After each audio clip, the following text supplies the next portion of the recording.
right, good evening, ladies and gentlemen.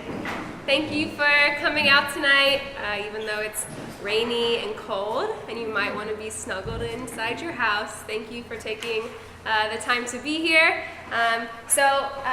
This is our enrichment training. This first part is going to cover the session 3 overview, which is coming up on December 13th. And then the second half, we have Ms. Marsha Friedman here, who is from Toastmaster and is going to be giving a great facilitation technique and training presentation. So you have the PowerPoint, you picked it up when you came in, so if you'd like to follow along in that handout, please feel free to do so. So as I mentioned, we're going to talk about session 3. I'd be happy to answer any questions you have after I speak about that, and then Ms. Marsha Friedman will do the facilitation techniques, and we'll wrap up. There's more pizza, so if you'd like to have more pizza, please help yourself. Men's restroom is through this door, and then the ladies' restroom is down on the first floor where you came in. Okay, so session 3 is called Explore Your Future, Part 1. And the goal of this session is to help students think about good work habits. There's a decent section devoted to helping students think about as well as make good choices and what goes into making a good choice. This is where the first one-on-one sessions happen. So during that one-on-one session, you're meeting with students to talk about high school choice. We call it a career advising session. It should take about 10 minutes. You should have about 10 minutes where you're meeting with students one-on-one. And then through that one-on-one session, hopefully you can help students begin to narrow their career exploration. So some of the spotlights, I should also mention that you'll see at the top here, this is the page number. So if you brought your curriculum guide and would like to follow along, or when you take this home and are referencing your curriculum guide, the page numbers are found at the top. So some of the spotlights, responsible decision making, like we're building on the career clusters that we talked about in the second session. So the diversity of career pathways that exist, and as well as the one-on-one advising. Great. So the things that you need to do before the first session, you need to always review the curriculum guide. There are 6 different personality types or Holland codes that are found in your curriculum guide. Students got these results when they took the career key test before last session. Hopefully you're able to participate in some sort of prep call or email with your mentor. I've heard about mentors getting together, like to have dinner or go to Panera or just chat with each other. I think it's awesome that people are getting together for fellowship and to just talk about this program. The icebreaker for this session 3 is called Career Feud. So just being aware of those questions and the answers to those questions so that you can facilitate that. Students will also be playing the game of life during this session, and then just think about who's going to do the career advising for which students during this session.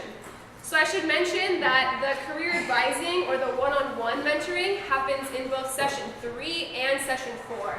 So you will not need to get through all of the students during session 3. Divide up your cohort, and then once you've divided your cohort up, split that in half, if that makes sense. So a fourth, each mentor will be assigned a fourth of the cohort, and eventually do half of it between session 3 and session 4. Yes? I have a question. We included the lead teacher who stays with our section. Okay. When we were doing some kind of group work, and it really helped. It broke that group down even smaller. And is it all right to use the lead teacher in that capacity to help us when we have group work and make the group smaller? Sure, yeah. I mean, if your key teacher wants to be involved in that way, and if she was familiar with the True2U program from last year, yeah, I think that's great. And he did participate, you know, when we were talking about careers and that, he was there. He always stays with the section, just like the other half. Yeah. Too. It's not like we get the lead teacher and they have plenty of people to help us out. So. Yeah, that's great. And we have worked, CMSD and we as True2U staff have worked really hard to encourage key teacher participation and involvement. So I think that if they want to and are willing to come and be a part and help with that, I think that's great. Okay. So you'll see the materials and supplies list is long. You should also note that when we were together for our last mandatory training session, you got this really nice purple and pink high school choice roadmap. So this is not listed here in the materials. This was in your tote bag that you got at our last mandatory training session. So the students are going to have these, and you should also bring this with you. So it's not on this list, but make sure you bring this pink and purple document with you to your third session. You had extras here? We do. Just the last one? Yes. Yeah. Okay, so this is the breakdown of session 3. The icebreaker is a True2U career feud game. Then there's an activity called making good choices. There's a break. After the break is when the one-on-one session starts to happen. So when the one-on-one session happens, we'll talk more about this in a second, but there will be students who are participating in the one-on-one, and there's also activities for the students who are not in the one-on-one session. So the students who are not currently in the one-on-one will be doing the letter to their future self, and then the second half, which is also where the one-on-one career advising is taking place, other students will be playing the game of life. So 2 activities are happening simultaneously in both this 15-minute and 45-minute period. So that'll take some navigating. Okay, so the icebreaker for this first, for session 3 is called True2U Career Feud. So it's very similar to Family Feud if you've seen that before. There will be 2 teams. There will be 6 rounds because there are 6 questions. There'll be a captain for the team, sort of like there is in Family Feud. But what will happen is, I imagine that 2 students will come up, a question will be asked. If they're able to get the correct answer, one of the correct answers, they can choose to play or pass. Google Family Feud if you've never seen Family Feud. And then as a team, they're able to come up with the other answers. If they cannot come up with the answers after 3 tries, then the other team gets a chance to guess the answer. So let's take a look at some of the questions. So the first question, name one of the top 3 work habits that help make LeBron James a great basketball player. So you'll ask this question, there will be 2 students up there.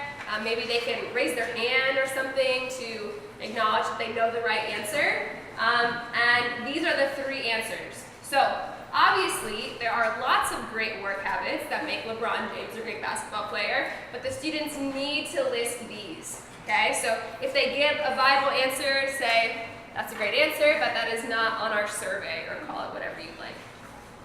Another example of a question, name one of the top 3 movies that Kevin Hart has been in. As of when I wrote this question, those are the top 3 movies. So. You should keep score. So if a team guesses all 3 of these, then they, I think, I'm not exactly sure, if it's 10 points, give them some allotted amount of points. If they get 3 strikes and the other team gets a chance to guess and they get the last remaining answer, any of the remaining answers, they get to steal those points, if that makes sense. Google Family Feud, YouTube Family Feud if you've never seen it. Does anybody have any questions about the Career Feud game? It's supposed to be sort of a review of the things you've talked about, right? Different careers, what strengths people have, things of that sort. All right. So the next activity is called Making Good Choices. I need to grab a handout real quick.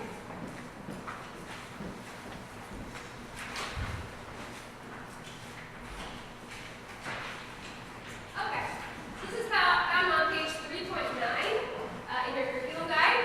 And so you're going to start off by just having a discussion with students about what a good choice is. Students might not realize how many choices they make every single day, right? They did make a choice to either get out of bed or stay in bed. They did make a choice as to what they were going to eat for breakfast. But they also make choices about the words they use, how they respond, right? I can hear teachers and parents telling me that the thing that I have control over is my reaction, right? I can't choose how people treat me, but I can choose how I respond. And so we're trying to help students think about systematically a way to make good choices, whether it's a quick choice they have to make, or whether it's a choice they have to think about, discern, right? And ultimately they're going to make a high school choice, and so we want to make sure that that high school choice is one that, that they've thought about. Okay. So there's a Making Good Choices poster that you'll find within your, your big yellow folder that you have that has all the posters in it. There's one called Making Good Choices. And so this poster outlines each of these steps. So step 1, identifying the challenge or the opportunity. Step 2, brainstorming possible solutions.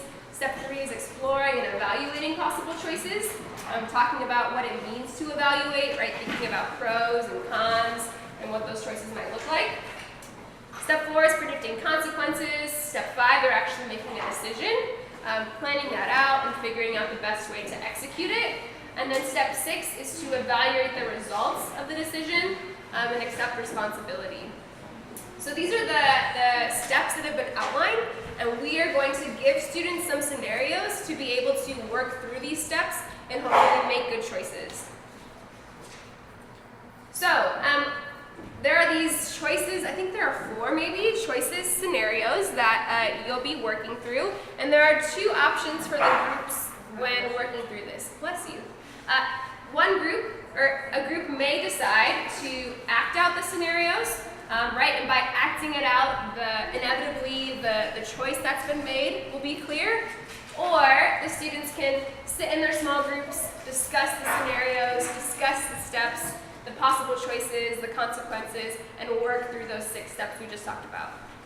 So again, if they want to act it out and they want to assign themselves to different characters that are found in that scenario, they can do that.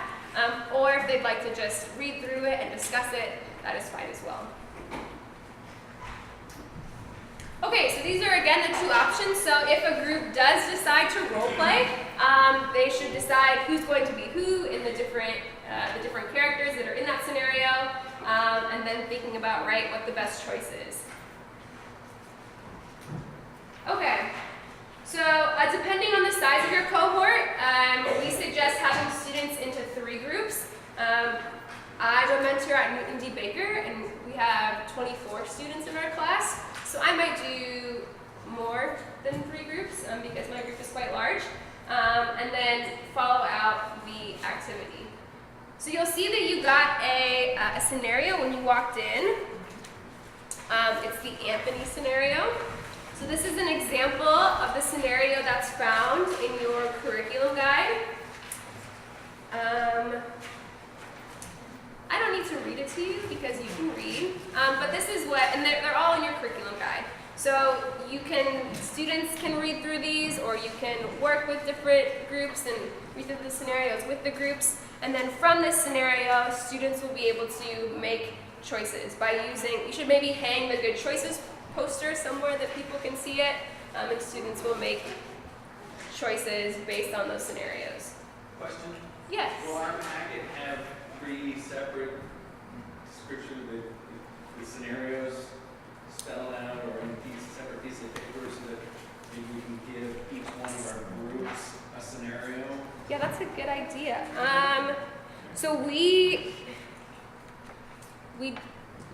don't have them, to my knowledge. So I will make 3 copies from my book, trim them, and be ready to pass those out to me. Yeah, so that's a really good point. I will talk to Molly about it, and maybe we're able to type these out for you like this and attach them in the prep email. Excuse me, the other thing is to put these things about what the role-playing group is doing in the discussion group, because they will not remember.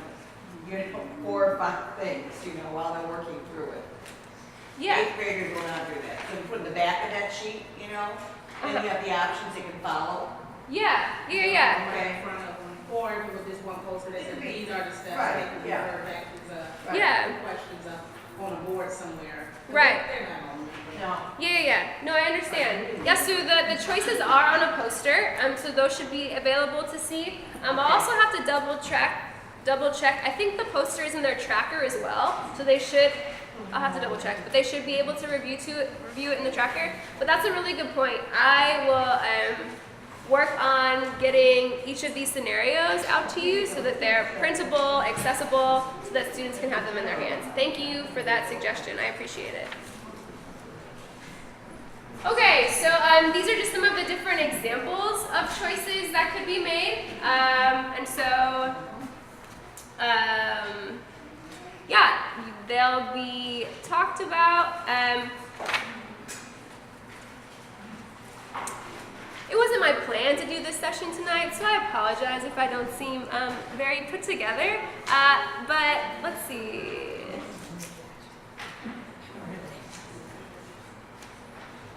Yeah, so students are giving these different choices, talking about their responses.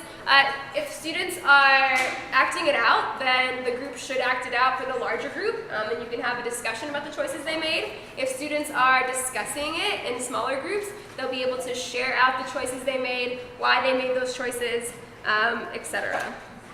Does anybody have any questions or comments about this activity?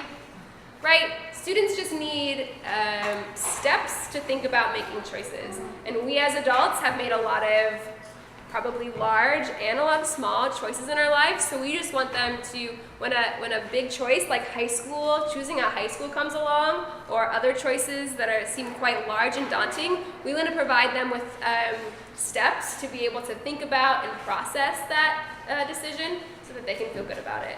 That's the goal. Cool. All right. Okay. So then there's a break, and then the one-on-one or the career advising. So one-on-one and career advising are the same, are synonymous. Is going to happen, and the students who are not participating in that are going to be doing the letter to my future self, which is found on page 3.15 in your curriculum guide. Okay, so also when you came in, you picked up a career advising template. So if you want to refer to that handout.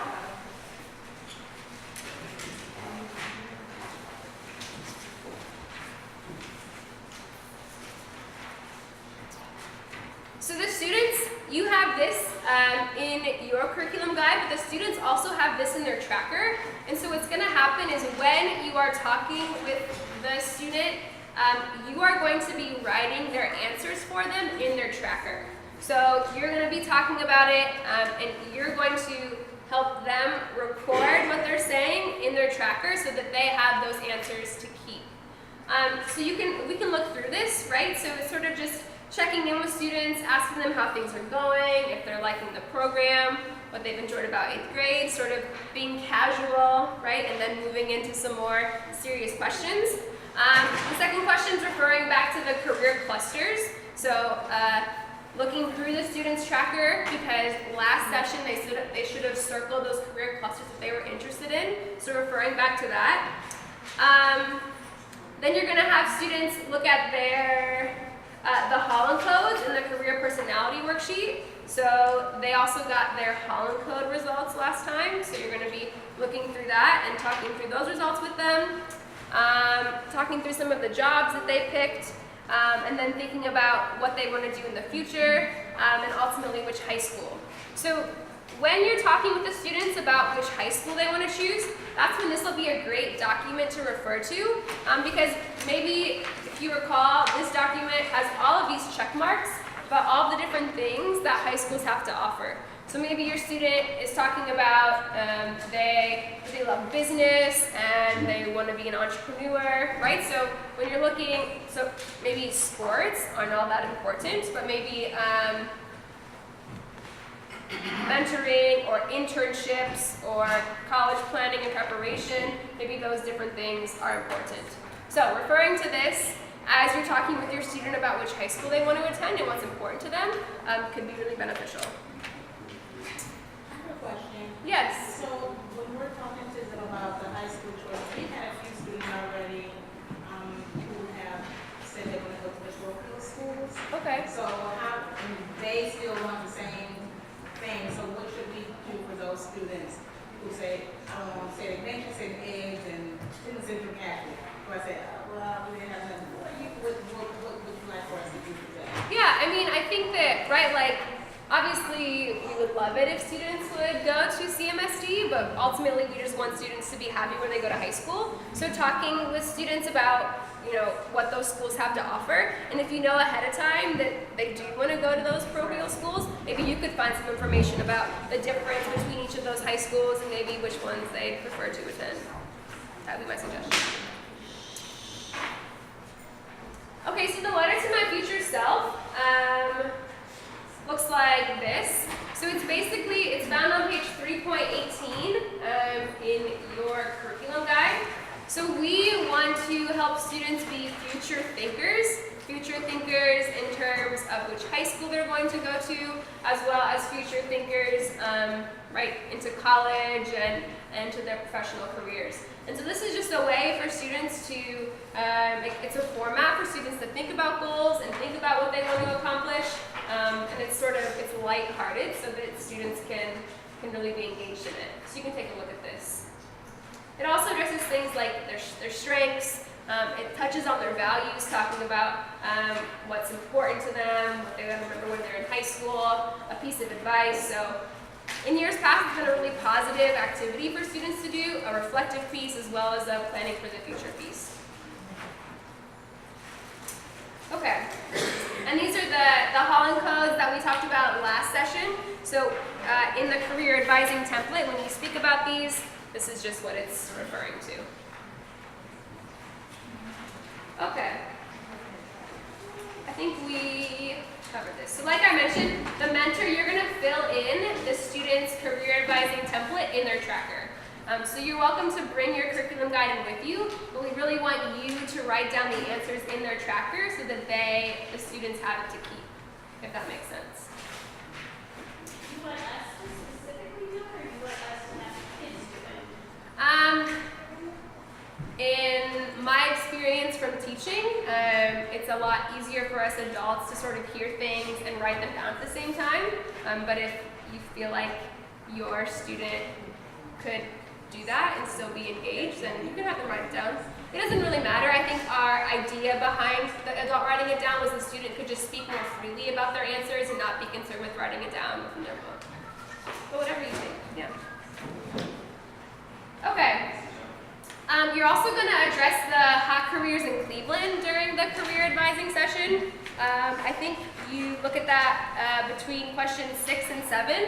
So we just want students to be aware of the jobs that we have available. So this is for 2015 through 2020. So it's coming to the end. But we want our students to know that there are jobs within our city. And so we also know, that not all of the jobs that are available are 4-year college degree jobs.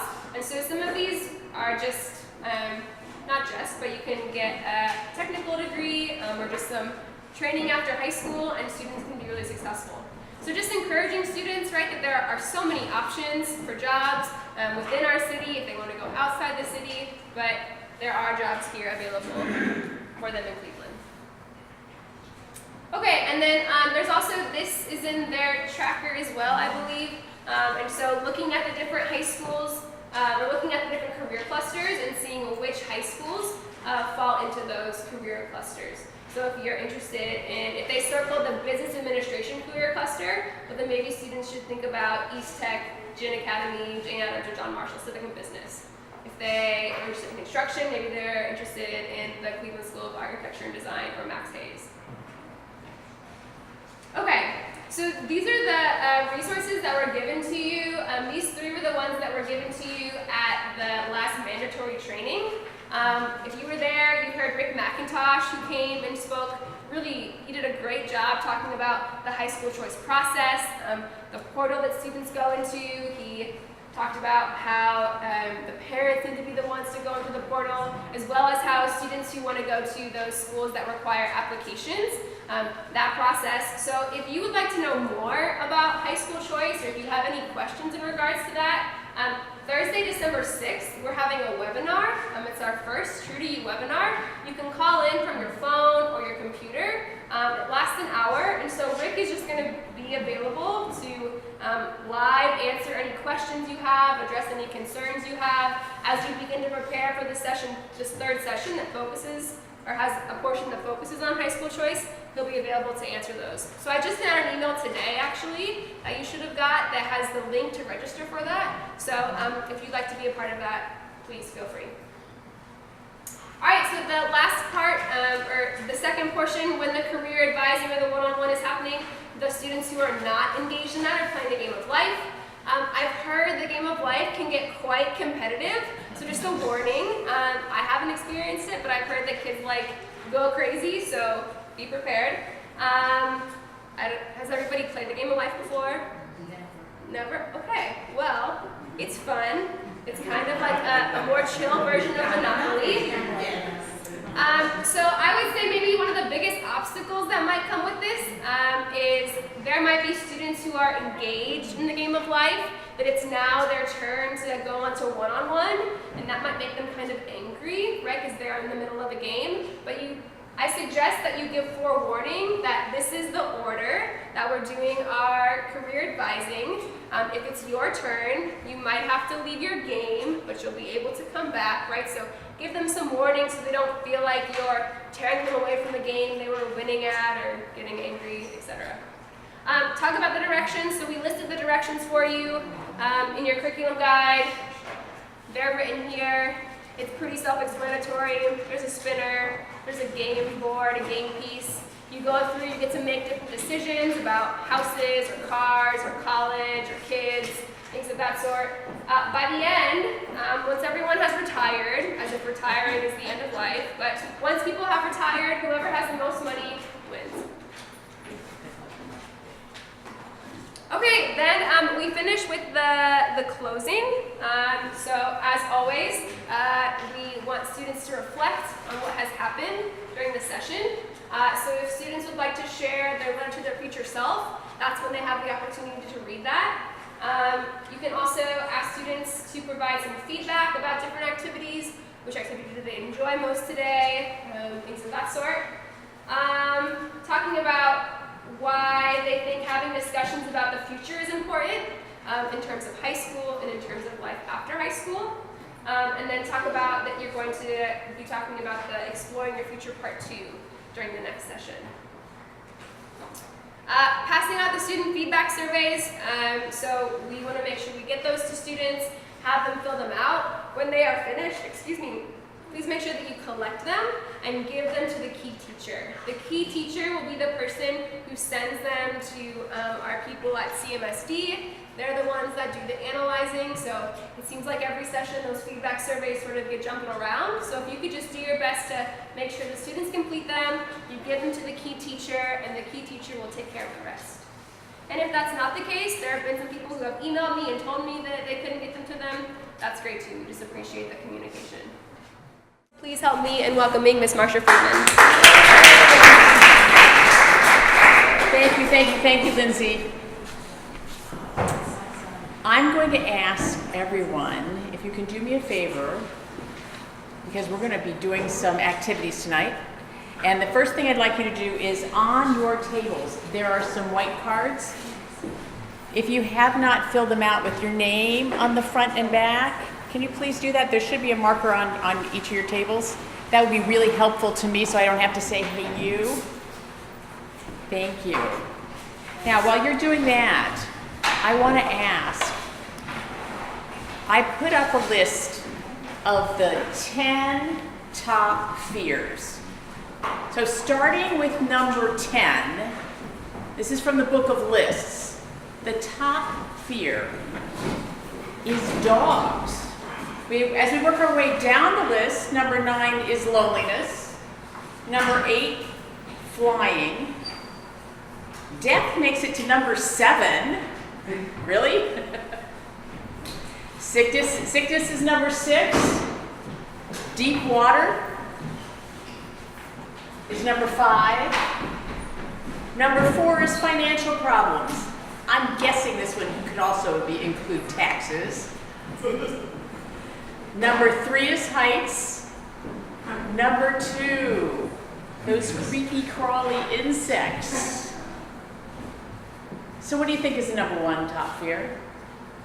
Dennis. Public speaking. Yes. Believe it or not, public speaking is the number one fear. It's not that hard. Now, I can tell you that in 1998, I joined an organization called Toastmasters. Lindsay mentioned it in my bio. I'm an active member of Toastmasters International today. Toastmasters is an organization that is dedicated to two things: helping people develop communication skills and leadership skills. And tonight, you're going to have an opportunity to be part of a Toastmasters meeting.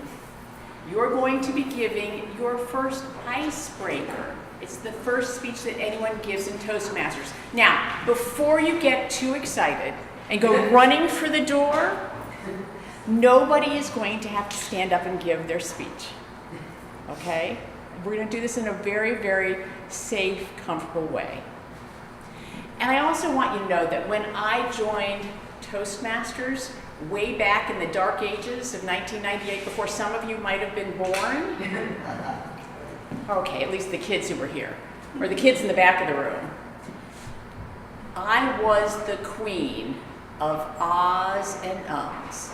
I could get more ahs and ums in 30 seconds of speech than anyone, I'm sure, in the entire universe.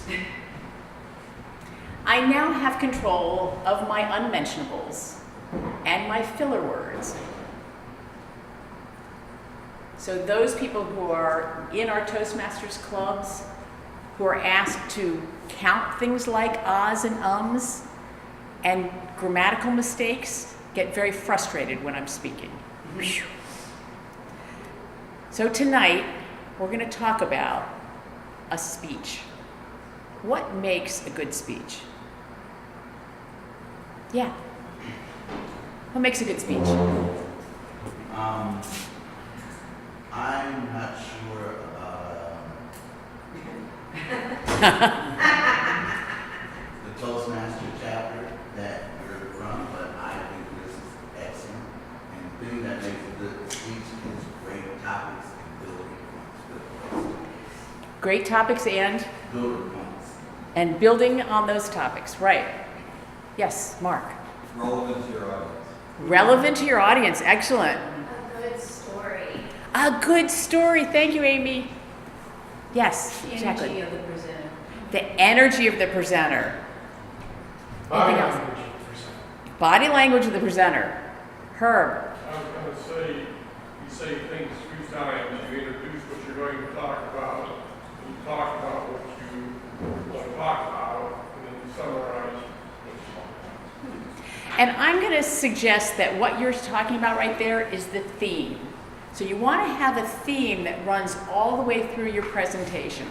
If you turn to page 2 of the handout, my handout had an agenda on the front, and the second part says activity, create a speech. And on here, you're going to see the items that have been listed. A theme, the main points you want your audience to remember, your introduction, some kind of a hook, that energy, something that's going to get your audience's attention. You want to have a body, that information in the middle of your speech that tells you, this is all on page 2. The 2 is in the bottom corner. It says create a speech at the top, all right? You want to have a body of your speech, a couple of points that support whatever your theme is. And then lastly, you're going to have a conclusion, some kind of a call to action. When you finish talking, you want to have your audience thinking about something. You want to have a question that makes them think, feel, do, or act based on what you've shared with them.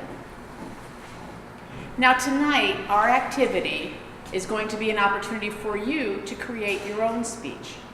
But before we do that, I'd like to share one with you.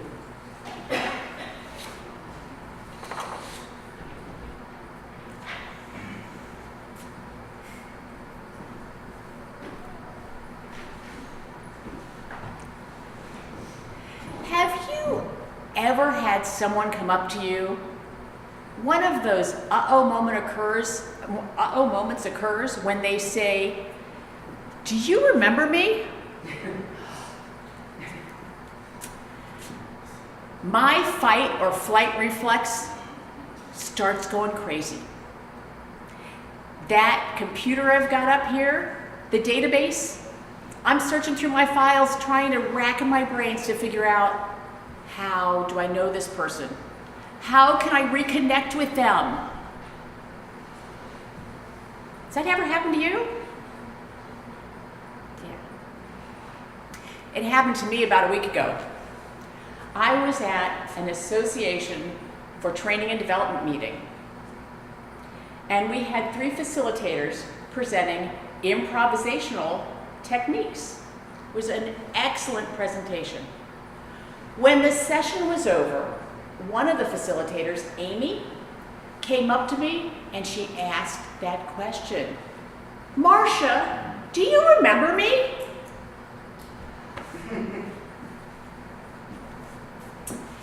"Amy, I remember you, but I don't remember where we met." "Marcia, we met at a Cleveland ATD meeting. I gave a presentation about brain science and learning." "Of course, Amy, I remember you. In fact, I still have your notes in my files." I do.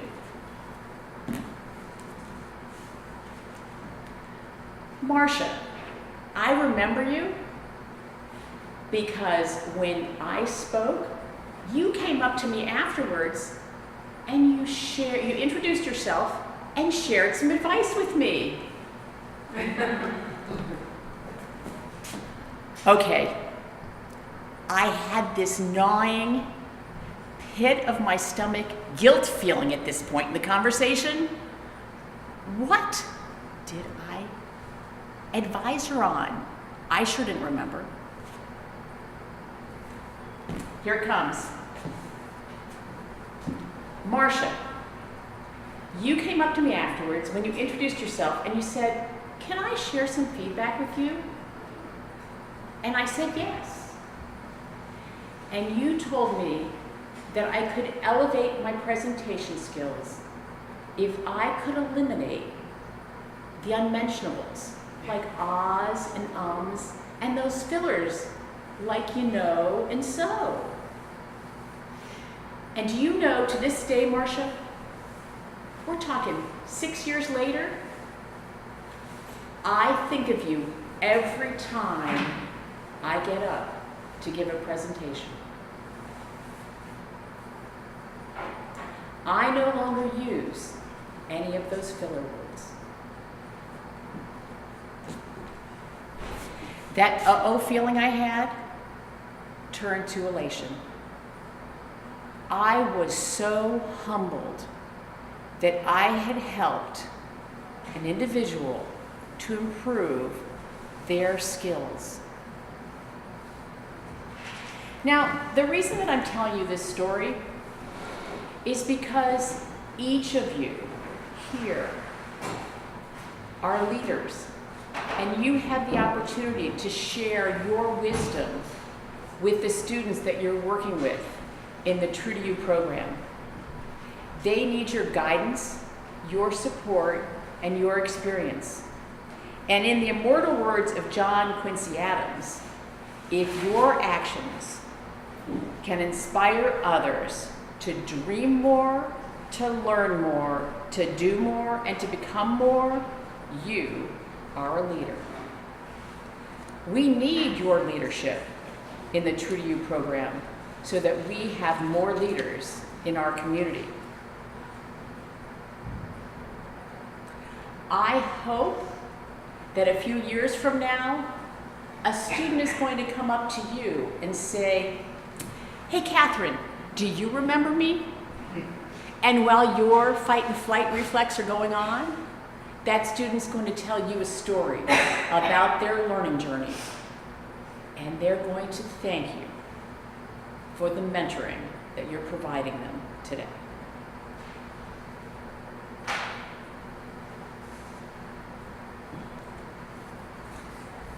Now, what did you learn from that? What did you learn about me? Short memory.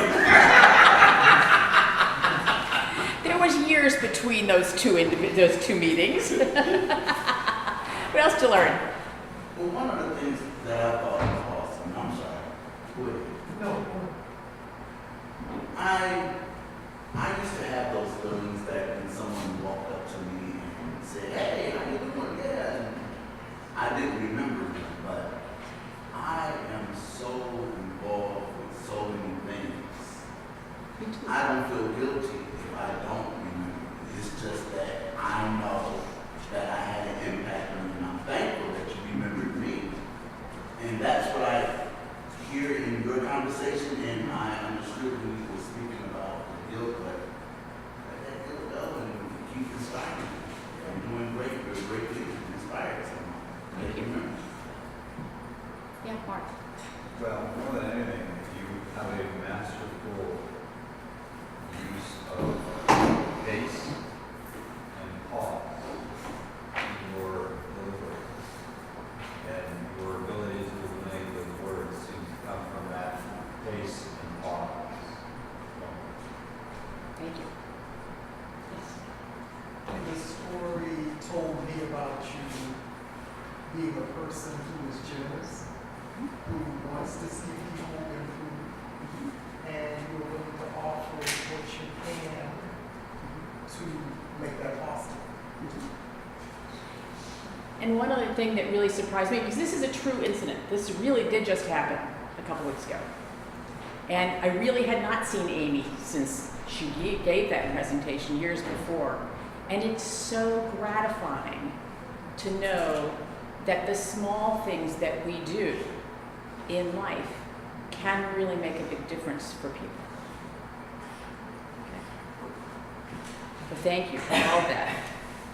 Now, I've introduced to you the concept of what a speech is, and I've demonstrated a speech. Now, the second part that we're going to be doing here in a few minutes is an evaluation. Some of what you just gave me back was an evaluation. So on the next page of my handout, page 3, it says activity evaluations. So there's two parts of the activity we're going to be doing tonight. One is you're going to be giving a speech. You're going to be practicing this together with each other. And the second part is you're going to have the opportunity to give an evaluation. Now, this is a full Toastmasters evaluation worksheet. So there's a lot of different items on here. You're not going to have enough time, and you don't have to feel that you need to give someone a full, complete, thorough evaluation that talks about pauses and unmentionables and eye contact and gestures and so on and so forth. If there's one or two things that you think can help improve someone's speaking technique, that's what you want to focus on in your evaluation tonight, right? So there's a lot of different, almost like a checklist on here. Some of the things that we talked about, were they enthusiastic? Did they have a theme? Was it appropriate for their audience? Did it grab your attention? Some of those various things that we have talked about are on this little checklist. So you'll have an opportunity when we get to that portion to act as an evaluator for someone else in your group, okay? And before we get to this activity, I'm going to have you move around so we have groups of about 4 at each table, all right? Questions about evaluations?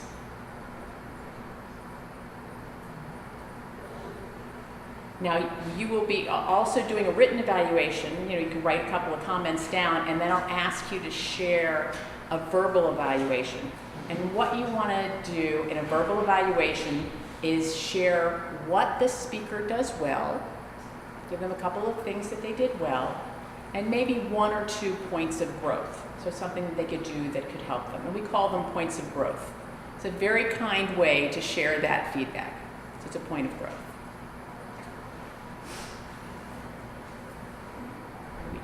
Okay, good. Now, what I'd like to do at this point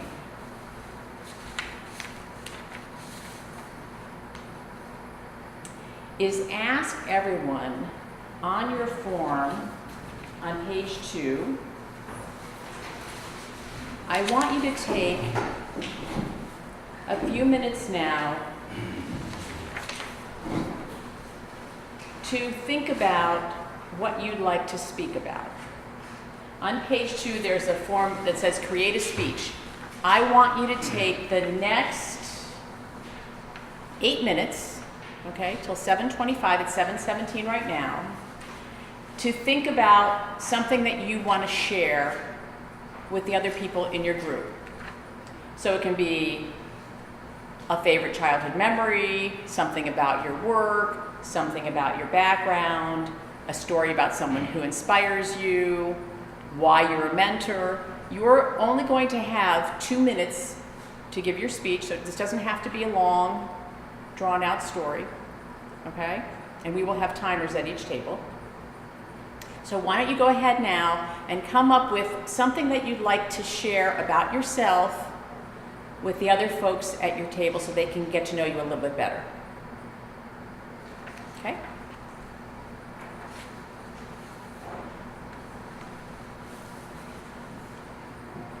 Any questions? Should we start that now? Mm-hmm. Okay, so before we get started with the next part of actually giving your speeches,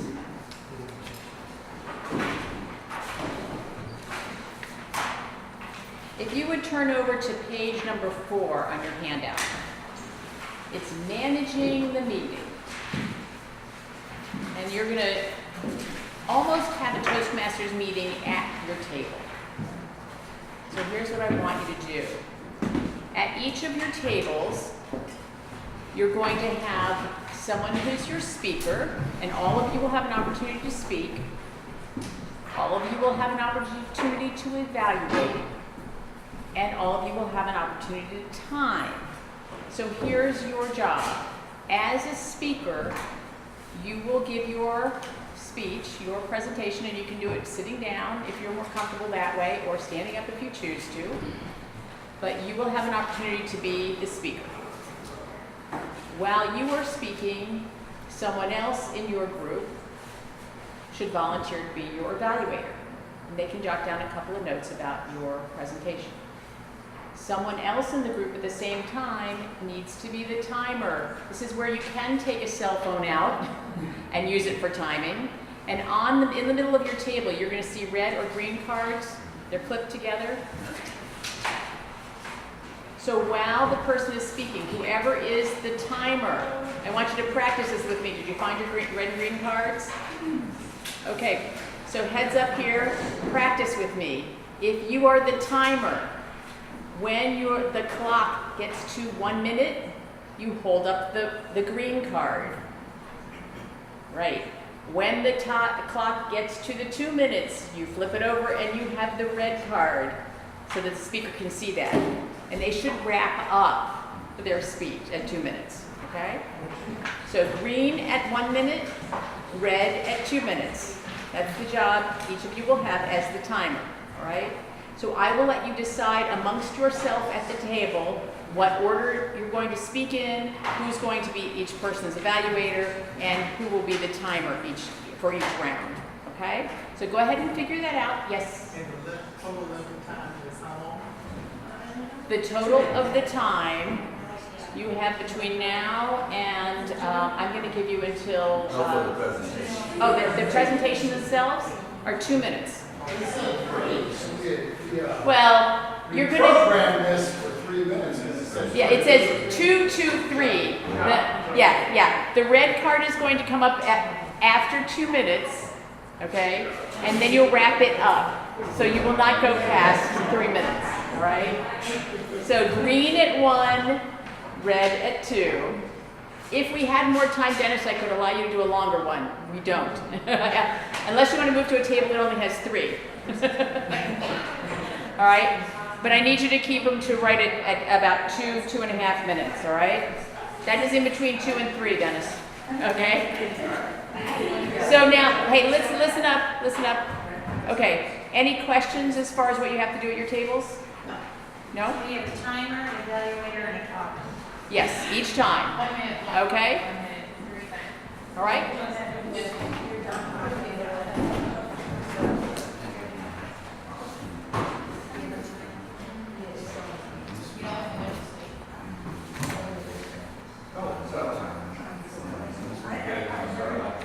All right. Have a few questions for you. So, how did it feel to talk about yourselves? Empowering. Empowering, why? Because I like what I do and I like to reinforce what I do for myself and to have others experience it. Share it. Nice. What else? It's always a challenge to put myself in the context of somebody else and tell the story about me in such a way that they're going to be interested in what I have to say.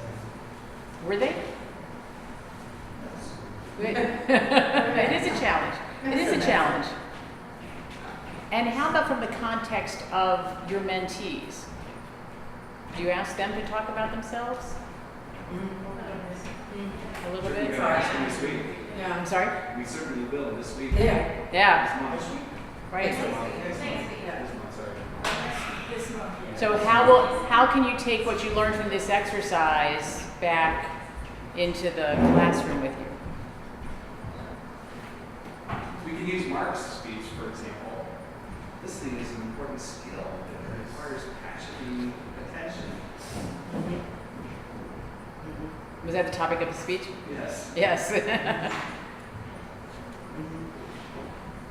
But I think that everybody likes to feel connection with the other person you're talking to, and to provide that connection with people, to really feel like they get it, that you can talk passionately with them, and really get down close to them, is something you just can't replace. And so with these young students, some of them may never have that, and you're able to provide that to them. Some of them may have it and just appreciate it, and you don't know who you're dealing with.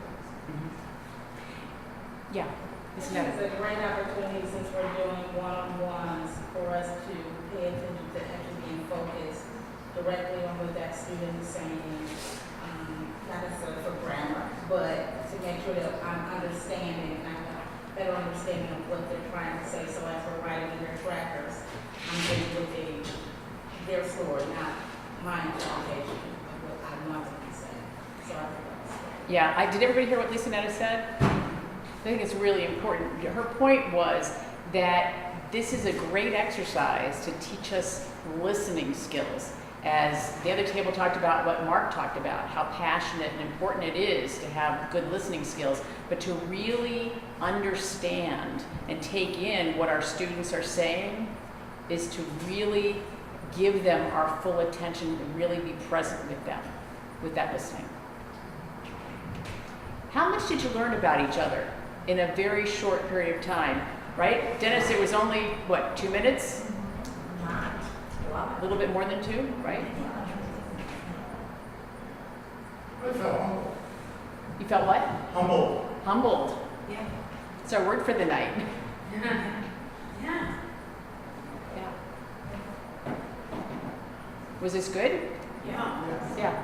I felt curious by both of the feeling of my takeaways, and I felt like both of them approached it from a real place of authenticity, because I felt like they were very poignant stories or reflections that they decided to share.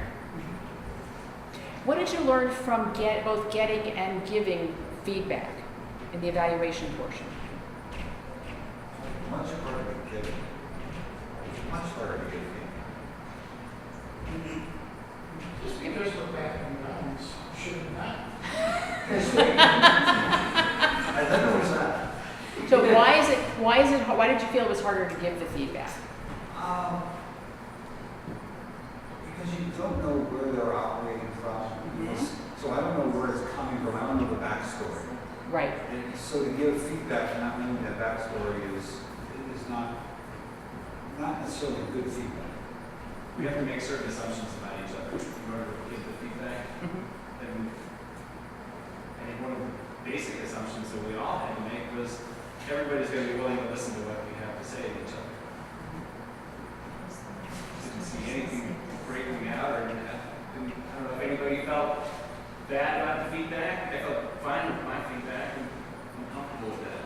But you never know about the person across the table. Exactly, exactly. That's a challenge. That is a challenge, yes. Personally, the feedback was secondary. It was more about listening to what this person is about. For me,